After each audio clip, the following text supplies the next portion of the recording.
শোন বন্ধু, তোরে ডাকছি। আমার আরেক বন্ধু এম্বয়ডারি একটা ফ্যাক্টরি আছে, ওটা বিক্রি করে বিদেশ চলে দেবো। তুই তো আবার এম্বয়ডারি কাজটা বুঝোস, চাকরি তো মেলা দিনই করলি। আয় দুজনে মিলে এম্বয়ডারি ফ্যাক্টরিটা কিনি। তো বন্ধু কত হইলে বিক্রি করবো?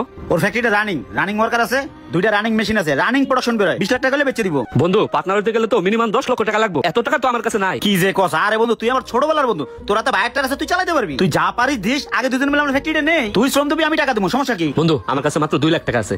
না, তুই 2 লাখ টাকা দে, আমি 18 লাখ টাকা দিই। আগে ফ্যাক্টরিটা কিনি, দুজন মিলে পার্টনারে ব্যবসা করবো। চল তাহলে ফ্যাক্টরিতে যাই। আচ্ছা ল।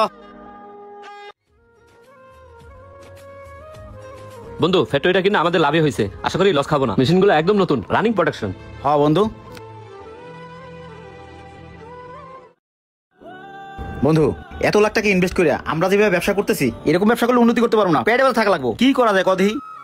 বন্ধু আমি আগে যেই ফ্যাক্টরিতে চাকরি করতাম না, ওই ফ্যাক্টরির মধ্যে উগান্ডার একটা বাইর আসতো, অনেক বড় বাইর। ওনার নাম্বারটা আমার কাছে আছে, ওনার যদি আমি ফোন দিই তাহলে হয়তো আমরা সরাসরি কাজটা পেয়ে যেতে পারি। হ্যাঁ, তাহলে ওনার ফোন দে। তারা দিচ্ছি।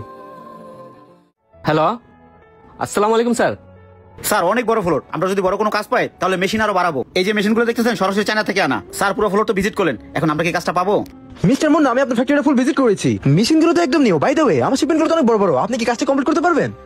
স্যার, যত বড় অর্ডার দেন স্যার, আমরা কভার করবো। লাগে মেশিন আরো বাড়াবো, কি বলিস? হ্যাঁ স্যার। যাই হোক, আর শিমুল আমার পরিচিত লোক, ওর উপর আমার আস্থা আছে। আপাতত 10 পিস মাল অর্ডার দিচ্ছি। আর ভালো কথা শুনেন, কিন্তু শিপমেন্ট একদম লেট করে যাবে না। স্যার, আপনি কোনো টেনশন করেন না, আপনি শুধু অর্ডার দেন। আচ্ছা, ডিল ফাইনাল। ওকে স্যার, আপনি সময় মতো আপনি আপনার কাজ পেয়ে যাবেন। ওকে, তাহলে অফিসে চলেন, আমি 2 লক্ষ টাকা অ্যাডভান্স করে যাচ্ছি। হ্যাঁ স্যার, চলেন। আসেন স্যার আসেন।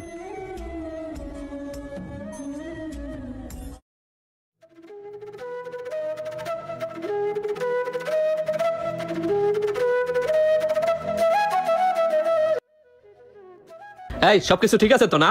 বন্ধু, কি রে, তুই এখনো লাঞ্চে গেলি না? কারণ কি? আরে না রে বন্ধু, একটু পরে বাইরে আসবো, তাদের সাথে কথাবার্তা কয়া একেবারে রাত্রে খামো। হ্যাঁ রে বেটা, এভাবে না খাই থাকলে তো অসুস্থ হয়ে যাবি। আরে বন্ধু সমস্যা নাই, যা তুই খেয়ে আয়। বন্ধু, তোর মতো বন্ধু ভাই আসলে এমনি ধন্য। তোর অক্লান্ত পরিশ্রম করে আজকে আমাদের ফ্যাক্টরিতে 3টা মেশিন থেকে 6টা মেশিন হয়েছে। আমরা সাকসেস